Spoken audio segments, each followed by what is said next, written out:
বছরের বেশ কিছু তারিখ যথেষ্ট গুরুত্বপূর্ণ। তেমনই একটি তারিখ ২৬শে জানুয়ারি, প্রজাতন্ত্র দিবস।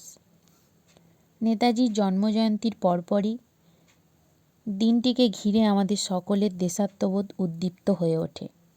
প্রত্যেক ভারতীয়দের মনেই তাই এই দিনটির অসীম তাৎপর্য। দেশের নানা প্রান্তে বর্ণাঢ্য অনুষ্ঠান আর কুচকাওয়াজের মাধ্যমে পালিত হয় এই দিনটি। দেশের মিশ্র সংস্কৃতি এবং তার বিশাল ঐতিহ্যের ছবি ফুটে ওঠে। প্রতি রাজ্যে, জেলায়, শহরে, গ্রামে, বিভিন্ন স্কুলগুলিতে।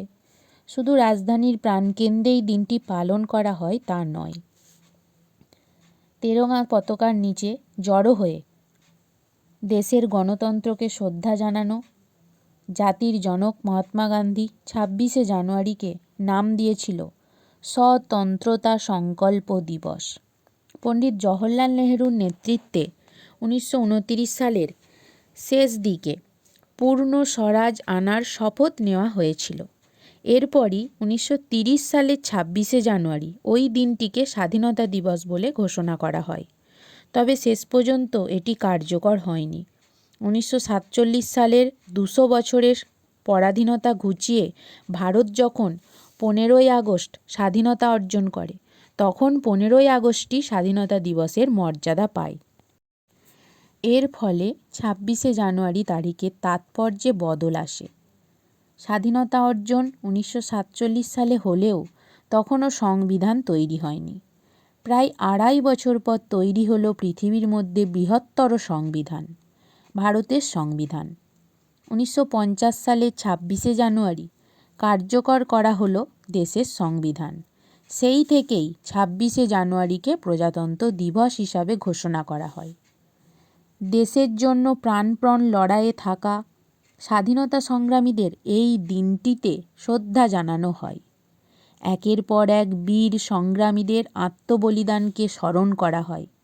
২৬শে জানুয়ারি প্রচুর সংগ্রামীর রক্তের বিনিময়ে অর্জিত গণতন্ত্রকে উদযাপন করা হয়। ৮ থেকে ৮০ সবাই মিলে এক উৎসবে সামিল হয় এই দিনটিতে। ২৬শে জানুয়ারি সারা দেশে পালিত হয় প্রজাতন্ত্র দিবস। ১৯৫০ সালের এই দিনেই স্বাধীন ভারতের প্রথম রাষ্ট্রপতি হিসেবে ডক্টর রাজেন্দ্র প্রসাদ শপথ গ্রহণ করেছিলেন গভর্নমেন্ট হাউসের দরবার হলে। আমাদের সংবিধানই আমাদের শক্তি, আমাদের একতাই আমাদের গর্ব। স্বাধীনতার চেতনা হৃদয়ে নিয়ে বৈচিত্র্যের মাঝে ঐক্যের গান গেয়ে চলেছি আমরা। জয় হিন্দ। আমাদের অধিকার, আমাদের কর্তব্য, একটি প্রগতিশীল ভারত গড়তে আমরা সবাই অঙ্গীকারবদ্ধ।